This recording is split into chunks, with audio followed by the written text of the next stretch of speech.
Hello friends, स्वागत है आप सभी का आपके अपने YouTube channel study for one day exam में। हम लोग सॉल्व कर रहे हैं यूपी ट्रिपल एस से संबंधित जितनी भी परीक्षाएं हुई हैं उनमें पूछे गए प्रश्नों की सीरीज को। और इस सीरीज में हम लोग सॉल्व कर रहे हैं उत्तर प्रदेश विशेष से संबंधित जो प्रश्न पूछे गए हैं उन सभी प्रश्नों की सीरीज को। इससे पहले उत्तर प्रदेश विशेष के लिए एक पार्ट अपलोड किया जा चुका है, यह उसका दूसरा पार्ट है। इसमें हम मैक्सिमम क्वेश्चन को जो है कवर करने की आज कोशिश करेंगे। हो सकता है ये वीडियो थोड़ा लंबा बने, तो इसके लिए आप लोग थोड़ा धैर्य बना के रखिएगा, क्योंकि यह वीडियो थोड़ा लंबा बनने वाला है, क्योंकि इसमें जो है 30 क्वेश्चन लिए गए हैं। ठीक, तो आइए देखते हैं कि क्या क्या प्रश्न हैं जो उत्तर प्रदेश विशेष से पूछे जाते हैं खास करके। तो देखते हैं, सबसे पहला प्रश्न है हमारा, एक सहकारी समिति के गठन के लिए न्यूनतम कितने सदस्यों की आवश्यकता होती है। ऑप्शन से आपके 2, 5, 7 या फिर 10। बात की जाए अगर उत्तर प्रदेश में जो है एक सहकारी समिति गठन के लिए, तो उत्तर प्रदेश सहकारी समिति जो एक अधिनियम पारित हुआ था, जो है मतलब जो लागू हुआ था 1965 में, उत्तर प्रदेश सहकारी समिति अधिनियम 1965। ठीक, ये 1965 लिखा हुआ है, सॉरी 1965। ठीक, इस अधिनियम के जो है अधीन रहते हुए अगर कोई भी ऐसी समिति है जिसका उद्देश्य जो है सरकारी सिद्धांतों के अनुसार सदस्यों के आर्थिक हितों की उन्नति करना हो, उस अधिनियम के अंतर्गत जो है इसी अधिनियम के अंतर्गत निर्बंधित की जाती है। ठीक, और बात की जाए उसमें न्यूनतम सदस्य कितने हो सकते हैं, तो न्यूनतम सदस्य जो है उसमें 10 हो सकते हैं। तो इसमें ऑप्शन नंबर डी आपका सही हो जाएगा। तो इससे रिलेटेड अगर अभी जो है कभी और प्रश्न अगर आ जाए भविष्य में, तो अब आप उसके लिए तैयार रहेंगे, क्योंकि उसमें अगर यह प्रश्न पूछा जा सकता है अधिकतम कि एक सहकारी समिति के लिए जो है न्यूनतम सदस्यों की संख्या किस अधिनियम के अंतर्गत निर्धारित की गई है, तो आप लोग इसको याद रखिएगा, उत्तर प्रदेश सहकारी समिति अधिनियम 1965। ठीक, तो देखते हैं अगला प्रश्न। अगला प्रश्न है हमारा, वर्तमान में उत्तर प्रदेश राज्य में कितनी ग्राम पंचायतें हैं, आपको इसमें बताना है। तो इसमें दिया हुआ है, एक एग्जैक्ट आंकड़ा नहीं ना दे करके एक लगभग का आंकड़ा दिया हुआ है, क्योंकि एग्जैक्ट जो है नहीं कह सकते, ग्राम सभाएं जो है विभाजित होती रहती हैं, उसमें नई नई ग्राम सभाएं निर्मित होती रहती हैं। तो ऑप्शन के हिसाब से देखते हैं, लगभग 25,000, लगभग 32,000, लगभग 42,000 या फिर लगभग 52,000।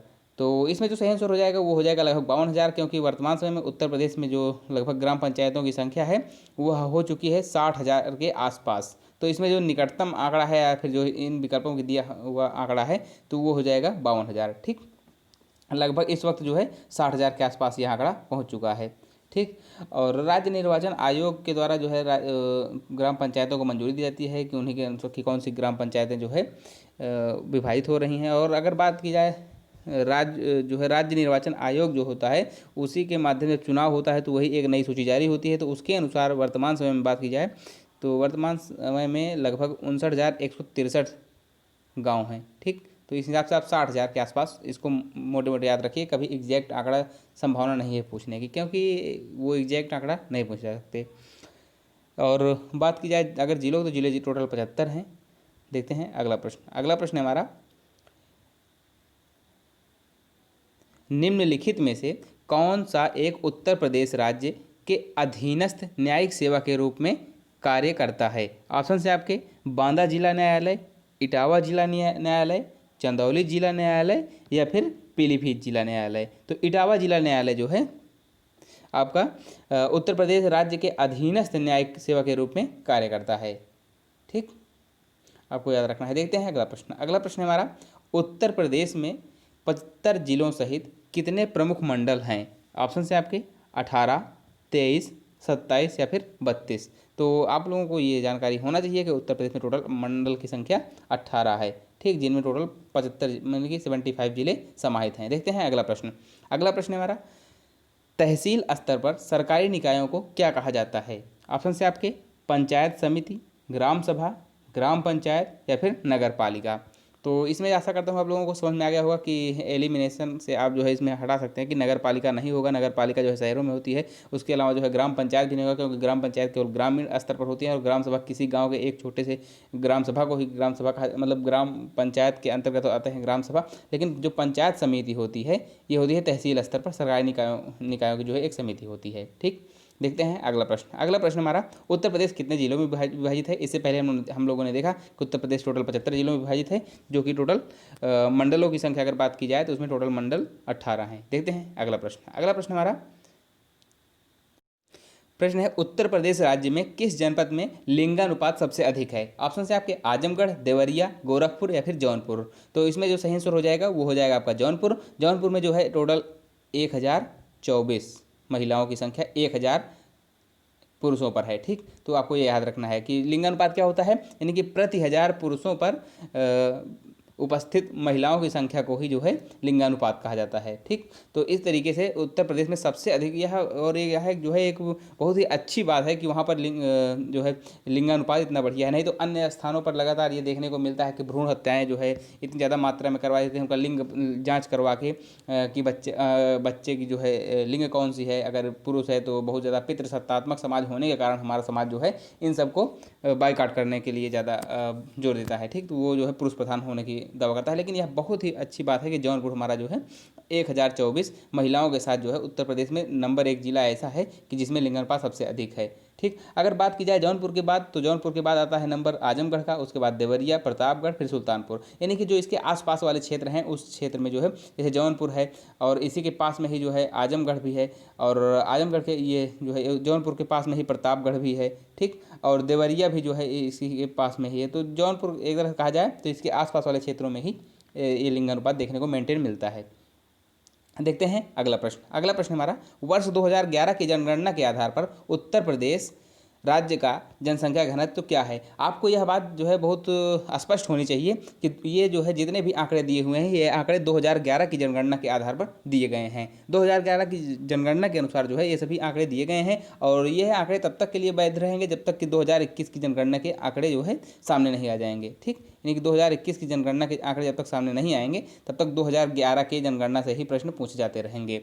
इसमें जो है देखते हैं ऑप्शंस क्या हैं कि जनसंख्या घनत्व पूछा है क्या है, तो ये पूरे प्रदेश का जनसंख्या घनत्व पूछा है। ऑप्शन से आपके 661 प्रति वर्ग किलोमीटर, 573 प्रति वर्ग किलोमीटर, 828 प्रति वर्ग किलोमीटर या फिर 785 प्रति वर्ग किलोमीटर। तो इसका जो एग्जैक्ट आंकड़ा है वो तो 829 ऑफिशियल साइट पर दिखाता है, लेकिन इस विकल्प में स्पष्ट जो है 829 ना लिख करके 828 लिखा हुआ है, तो हम लोग इसका आंसर सही मान लेंगे 828। ठीक, देखते हैं अगला प्रश्न। अगला प्रश्न हमारा उत्तर प्रदेश की राजधानी लखनऊ की साक्षरता दर क्या है? आपको साक्षरता दर बताना है यहाँ पे कि लखनऊ की क्या है, कि लखनऊ जो कि एक शहर भी है तो वहाँ के आसपास वाले क्षेत्र में या फिर वो जहाँ पर लखनऊ रीजन टोटल लगता है वहाँ पूरे रीजन में आपको बताना है कि जो कि उत्तर प्रदेश की राजधानी है, तो इसलिए इसका बहुत ही ज़्यादा महत्वपूर्ण है, तो इसीलिए आपको जानना होगा। तो इसमें जो ऑप्शन है आपके 76%, 71%, सॉरी 56%, 71%, 84% या फिर 89%।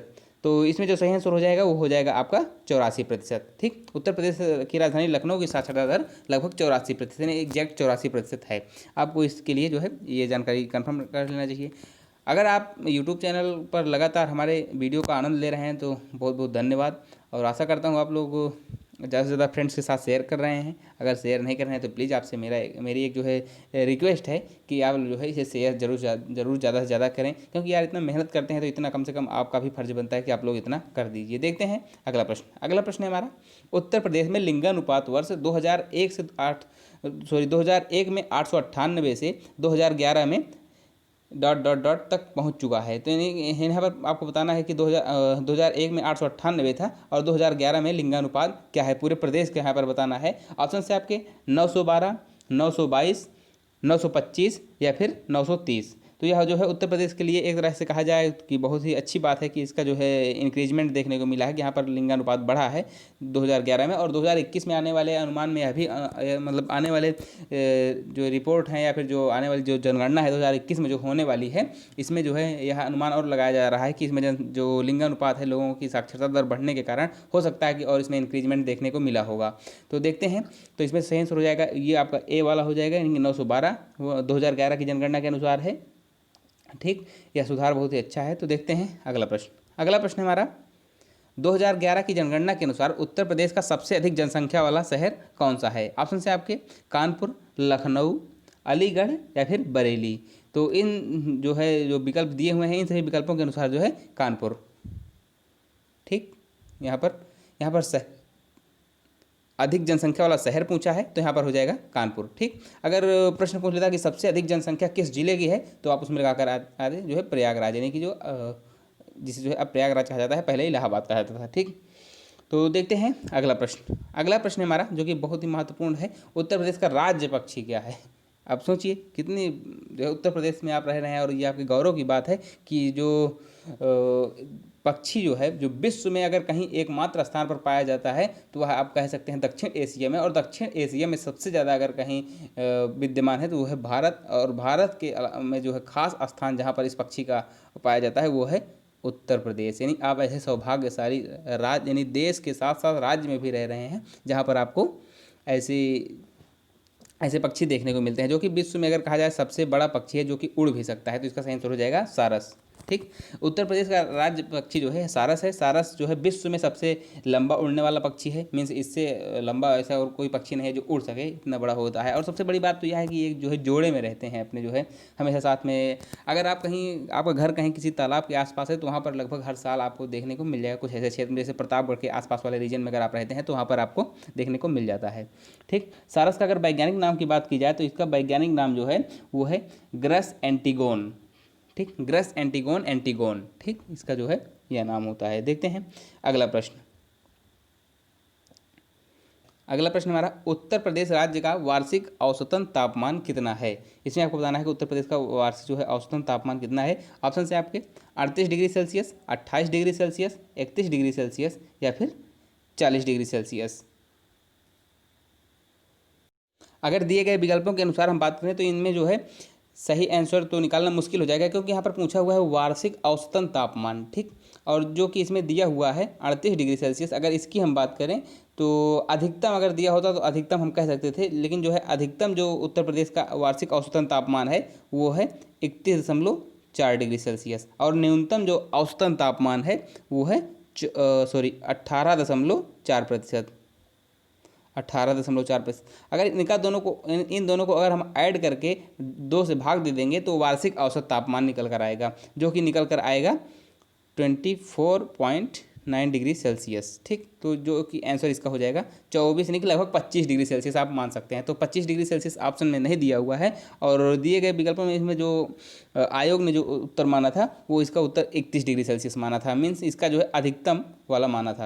अधिकतम वाला इसलिए माना था कि न्यूनतम वाला इसमें दिया हुआ नहीं था, तो कहीं ना कहीं अगर आप अधिकतम वाला पता था तो अधिकतम वाले से आप क्लिक करके आ सकते थे। ठीक, देखते हैं अगला प्रश्न।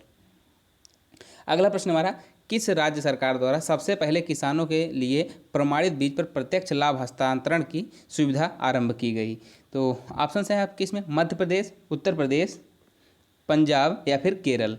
तो उत्तर प्रदेश सरकार द्वारा सबसे पहले जो है आरंभ की गई कि जो किसानों के लिए जो डायरेक्ट बेनिफिट ट्रांसफ़र है डायरेक्ट उनके खातों में जो है जाएँ बीज खरीदने पर, तो ये जो है सबसे पहले सुविधा आरंभ की गई उत्तर प्रदेश द्वारा। देखते हैं अगला प्रश्न। अगला प्रश्न हमारा, उत्तर प्रदेश में कौन सी जनजाति दीपावली को शोक के रूप में मनाती है। तो ऑप्शन है आपके सहरिया, थारू, भोटिया या फिर पहाड़िया।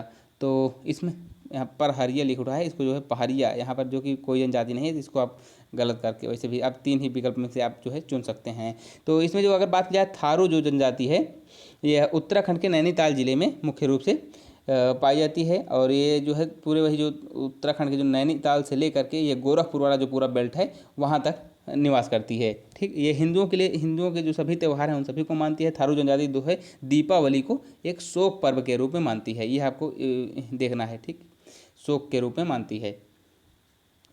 देखते हैं अगर बात किया थारू, यहाँ एक प्रश्न इससे और रिलेटेड बहुत अच्छा प्रश्न याद आ गया कि ये बहुत बढ़िया प्रश्न जो हमेशा पूछे जाने की संभावना बनी रहती है कि थारू जनजाति का जो है संबंध किस वंश से है। तो इसका संबंध जो है किरात वंश से है, किरात। ठीक, ये आपको याद होना चाहिए, किरात वंश से संबंध है थारू जनजाति का। देखते हैं अगला प्रश्न। अगला प्रश्न हमारा, बेटों वाली विधवा किस के द्वारा लिखी गई लघु कथा है। ऑप्शन है आपके कमलेश्वर, प्रेमचंद्र, इस्मत चुगताई या फिर खलील जिब्रान। तो बेटों वाली विधवा जो है हिंदी के महान साहित्यकार जिनकी हम बात करते हैं वो हैं मुंशी प्रेमचंद्र जी। ठीक, यानी प्रेमचंद्र जी द्वारा लिखी गई यह कहानी है। यह कहानी जो है बात करें जो प्रेमचंद्र द्वारा लिखा गया है मानसरोवर, उसी के भाग 1 में वर्णित है। ठीक है, और भाग 1 में टोटल जो मानसरोवर के भाग 1 में कुल 27 कहानियाँ हैं, जिसमें से एक कहानी यह भी है कि बेटों वाली विधवा।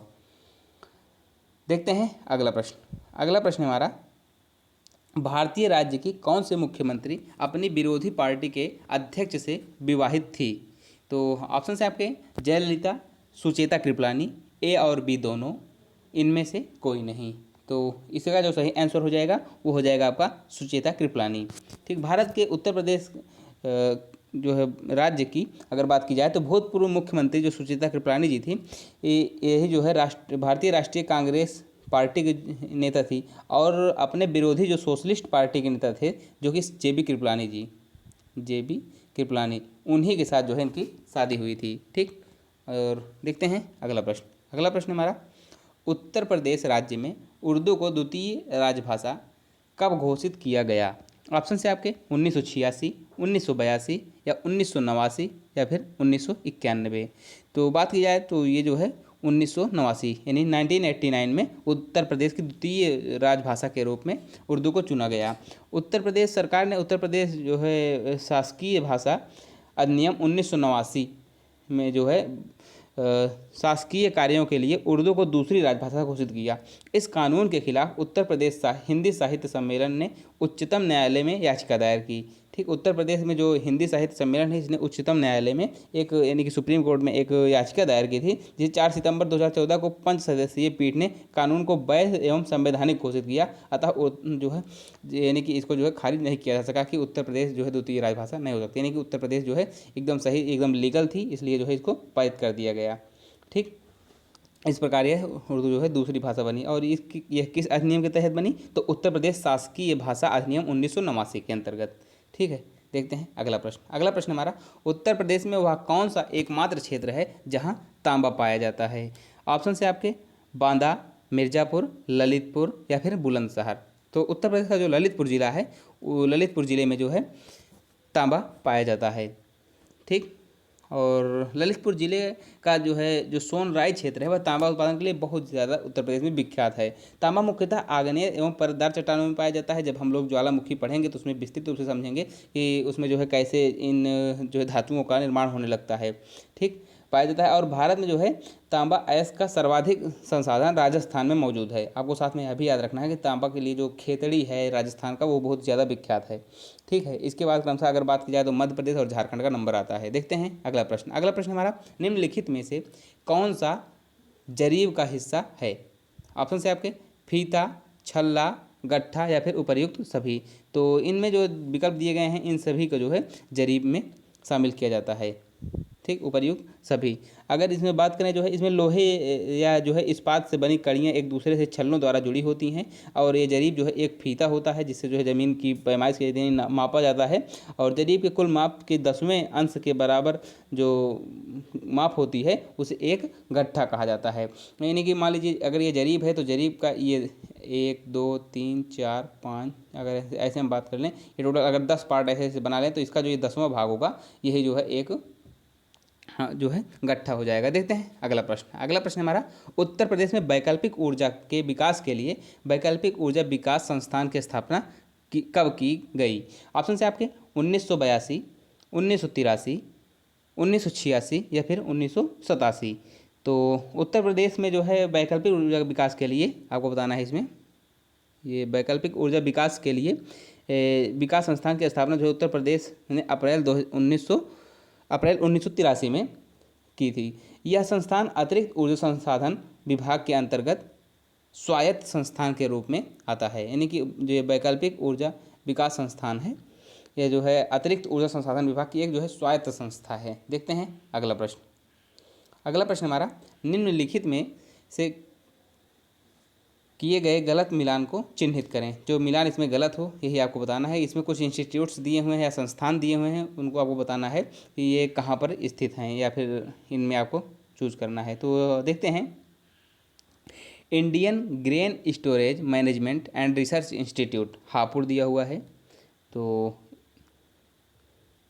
इसमें जो है हापुड़ ये सही हो जाएगा। एक मिनट, सॉरी, बिल्कुल सही है। तो इंडियन जो grain storage management and research institute है ये आपका हापुड़ में स्थित है, ये बिल्कुल सही है। और राष्ट्रीय उद्यमिता एवं लघु व्यवसाय विकास संस्थान ये आपका इसमें दिया हुआ है सहारनपुर, जो कि गलत है। जो उद्यमिता और जो है व्यवसाय विकास संस्थान है, ये आपका स्थित है नोएडा में। ठीक, नोएडा, ये आपको याद होना चाहिए। ठीक, नोएडा में स्थित है। और गोविंद बल्लभ पंत सामाजिक विज्ञान संस्थान, ये इलाहाबाद में स्थित है, बिल्कुल सही है। हरिश्चंद्र अनुसंधान संस्थान इलाहाबाद, ठीक, यह भी सही है। देखते हैं अगला प्रश्न। तो इस प्रकार इसमें आप लोगों को याद रखने के लिए जो है आप थोड़ा वीडियो को पॉज करें और उसके बाद अच्छी तरीके से पढ़ें। तो इसको आपको याद रखना है कि राष्ट्रीय उद्यमिता एवं लघु व्यवसाय विकास संस्थान नोएडा में है, यही गलत है, इसमें विकल्प बी सही हो जाएगा। देखते हैं अगला प्रश्न। अगला प्रश्न है हमारा, प्रसिद्ध हॉकी खिलाड़ी मेजर ध्यानचंद का जन्म कहाँ हुआ था? तो ऑप्शन है आपके पटियाला, भोपाल, इलाहाबाद या फिर कांगड़ा। तो ये जो है इलाहाबाद में इनका जन्म हुआ था।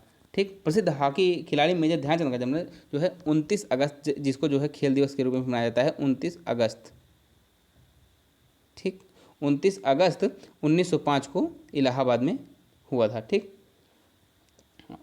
और इन्हें जो है 3 बार जो है ओलंपिक में स्वर्ण पदक जीता था। और देखते हैं अगला प्रश्न। अगला प्रश्न हमारा, उत्तर प्रदेश के किस जिले में सर्वप्रथम सोलर ऊर्जा संयंत्र प्रारंभ किया गया? ऑप्शन है आपके आगरा, मथुरा, अलीगढ़ या फिर सहारनपुर।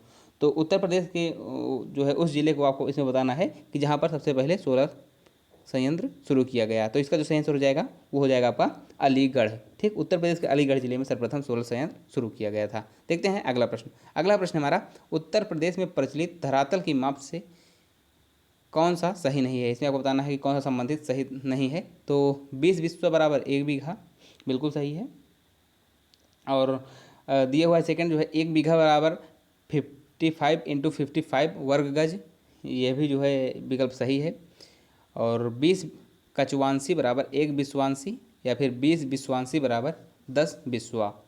तो इसमें जो सही विकल्प हो जाएगा वो हो जाएगा आपका विकल्प नंबर डी, यानी कि 20 विश्वांशी बराबर 10 बिस्वा, यही सही नहीं है, बाकी सब सही है। यानी 20 कचवांशी बराबर 1 विश्वांशी होता है। अगर उत्तर प्रदेश में भूमि मापने का पैमाना की बात की जाए तो 20 विश्वा बराबर 1 बीघा को अनुमति मिली है, बिल्कुल सही है। अगर बात की जाए 1 बीघा 55 वर्ग यानी 55 × 55 वर्ग गज जो है ये भी सही है। और 20 कचवांशी बराबर 1 विश्वांशी, मतलब कि 1 विश्वांशी किसको कहते हैं कि 1 लाठा जो है ऐसे रखिए और आप 1 लाठा ऐसे, मीन्स 1 वर्ग लाठा जो है अगर बात की जाए तो यही जो है 1 कचवांशी होता है। ठीक, और इसी यानी कि 1 वर्ग लाठे को ही जो है 1 विश्वांशी या फिर 20 कचवांशी कहा जाता है। और बात की जाए 20 विश्वांशी को, तो 20 विश्वांशी मिलकर 10 बिस्वा न होकर के बल्कि जो है 1 बिस्वा होता है। ठीक है, यानी कि 1 बिस्वा यहाँ पर होता है। देखते हैं अगला प्रश्न। अगला प्रश्न हमारा, ब्रिटिश शासन के दौरान उत्तर प्रदेश में भूमि पंजीकरण किस अधिकारी द्वारा किया जाता था? ऑप्शन है आपके लेखपाल, काजी, राज्यपाल या फिर लिपिक। तो इसमें आप लोगों को समझ में आ गया होगा, लेकिन आप आशा करता हूँ कि गलत ज़रूर सोच रहे होंगे, लेकिन फिर भी जिन लोगों को पता है वो अपने जवाब जो है कमेंट में ज़रूर दें। तो इसमें जो सही आंसर हो जाएगा वो हो जाएगा आपका लिपिक। ठीक, ब्रिटिश शासन के दौरान उत्तर प्रदेश में भूमि पंजीकरण जो है इसमें दिया हुआ है, न कि मापन। अगर मापन की बात होती तो लेखपाल करता था उस समय भी, और आज भी यही करता है। और अगर पंजीकरण की बात की जाए तो उसको जो है कौन करता है? लिपिक करता है। ठीक, तो देखते हैं नेक्स्ट प्रश्न। नेक्स्ट है, जमाबंदी से क्या तात्पर्य है? ऑप्शन है आपके भू अधिकारों के प्रलेख, पटवारी के नक्शे की कपड़े की कॉपी या फिर कृषि प्रलेख या फिर मैपिंग सीट। तो इसमें जो सही आंसर हो जाएगा वो हो जाएगा आपका भू अधिकारों के प्रलेख, विकल्प नंबर ए। ठीक, तो देखते हैं अगला प्रश्न। अगर बात करें भू अधिकारियों के प्रलेख से संबंधित अगर कुछ अन्य तथ्यों की, तो यह ऐसा एक ब्यौरा होता है जिसमें जो है तहसील से संबंधित जितने भी गांव होते हैं उन गांवों के बारे में जितने भी प्रलेख हैं उसी में समाहित होते हैं। ठीक, तो देखते हैं अगला प्रश्न। अगला प्रश्न हमारा, मध्य भारत में 1 बीघा कितने हेक्टेयर के बराबर होता है? ऑप्शन है आपके 2.025 हेक्टेयर या फिर 0.3058 हेक्टेयर या फिर 0.2529 हेक्टेयर या फिर 0.4425 हेक्टेयर। तो इसका जो सही आंसर हो जाएगा वो हो जाएगा आपका विकल्प नंबर सी, यानी कि 0.2529 हेक्टेयर। ठीक, अर्थात अगर बात की जाए मध्य भारत में तो 2529.3 ठीक मीटर स्क्वायर के बराबर मानकीकृत किया गया है। अगर इतने जो है स्क्वायर मीटर की बात की जाए तो ये इतना जो है एक बीघे के बराबर होता है। देखते हैं अगला प्रश्न। अगला प्रश्न है हमारा, उत्तर प्रदेश राजमार्ग भू नियंत्रण अधिनियम किस वर्ष में पारित किया गया? ऑप्शन है आपके 1945, 1947, 1952 या फिर 1956। तो इसमें जो सही आंसर हो जाएगा वो हो जाएगा 1945। और उत्तर प्रदेश राजमार्ग भू नियंत्रण अधिनियम 1945 में पारित किया गया, यहाँ पर जो है बिल्कुल सही है। तो विकल्प नंबर ए आपका इसमें सही हो जाएगा। ठीक, और इसको लागू कब किया गया? तो लागू किया गया था 1946 में। ठीक, 1946 में। देखते हैं नेक्स्ट प्रश्न, जो इस टेस्ट सीरीज का आखिरी प्रश्न है। तो कौन सी उपभाषा राज्य के पश्चिमी भागों, रोहिलखंड और ऊपरी दोआब में बोली जाती है? तो इसमें जो आपको बताना है, विकल्प हैं आपके बुंदेलखंडी, खड़ी बोली, अवधी या फिर ब्रजभाषा। तो इसका जो सही आंसर हो जाएगा कि पश्चिमी भागों में बोली जाने वाली भाषा आपकी खड़ी बोली है। ठीक, खड़ी बोली जो है राज्य के पश्चिमी भाग, रोहिलखंड और ऊपरी दोआब में बोली जाती है। सीतापुर, लखनऊ, फैजाबाद, सुल्तानपुर, बहराइच, बाराबंकी, इन सभी क्षेत्रों में जो बोली जाती है वो है आपकी अवधी भाषा। ठीक, यानी कि ये प्रतापगढ़ के आसपास वाले रीजन, जैसे प्रतापगढ़, यहाँ कुछ हद तक आप जो है मिलता जुलता जौनपुर आप ले लीजिए, इलाहाबाद पूरा ले सकते हैं। उसके बाद सीतापुर, रायबरेली, जो लखनऊ है, ये सभी क्षेत्र जो है अवधी वाले क्षेत्र में आते हैं। अगर बात की जाए उत्तर प्रदेश तथा मध्य प्रदेश के जो सीमावर्ती जो है कि झांसी, जालौन, हमीरपुर, बांदा, छतरपुर, सागर, ग्वालियर, सिवनी, होशंगाबाद, यानी कि ये जो उत्तर प्रदेश और मध्य प्रदेश के जो बॉर्डर वाले क्षेत्र हैं, यहाँ पर जो इसे जो है टोटल मिलाकर बुंदेलखंड कहते हैं। और यहाँ पर बोली जाने वाली भाषा जो है वो है बुंदेली। यहाँ पर जो है बुंदेली बोली जाती है। ठीक, तो ये रहे आपके जो है आज के कुछ प्रश्न जो आपके लिए बहुत ही ज़्यादा इंपॉर्टेंट हैं। आशा करता हूँ आप लोगों को वीडियो पसंद आया है। अगर वीडियो पसंद आया है तो प्लीज़ लाइक ज़रूर करें। अगर चैनल पर नए हैं तो प्लीज़ चैनल को सब्सक्राइब ज़रूर करें और अपने फ्रेंड्स के साथ ज़्यादा से ज़्यादा शेयर करें। मिलते हैं अगले वीडियो में, तब तक के लिए नमस्कार।